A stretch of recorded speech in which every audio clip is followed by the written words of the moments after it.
నేటి తల్లికి వందనం వరకు అనేక పథకాలు అమలు చేశాం. విద్యా ఉద్యోగాలతో పాటు స్థానిక సంస్థల్లో మహిళలకు రిజర్వేషన్లు పెట్టాం.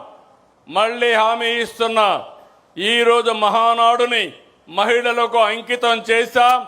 చట్టసభల్లో మహిళలకు 33% రిజర్వేషన్లు సాధిస్తాం. కేంద్రంతో కలిసి పనిచేస్తాం. నరేంద్ర మోడీ గారి నాయకత్వంలో తప్పకుండా ఒక చరిత్ర తిరగరాస్తామని మరొక్కసారి ఆడబిడ్డలందరికీ విజ్ఞప్తి చేస్తున్నా. మీ అవసరాలను గుర్తించి ఎన్నికల్లో పథకాలు ప్రకటించాం. అనేక ఆర్థిక ఇబ్బందులు ఉన్నాయి. మీకు ఇచ్చిన మాట నెరవేరుస్తున్నాం. ప్రతి బిడ్డను చదివించుకోవాలని తల్లుల ఆకాంక్షను అర్థం చేసుకుని తల్లికి వందనం కింద ఎంతమంది పిల్లలుంటే అంతమంది పిల్లలకు 15,000 చొప్పున తల్లి అకౌంట్లో వేస్తున్నామని చెప్పి కూడా నేను మీకు తెలియజేస్తున్నా.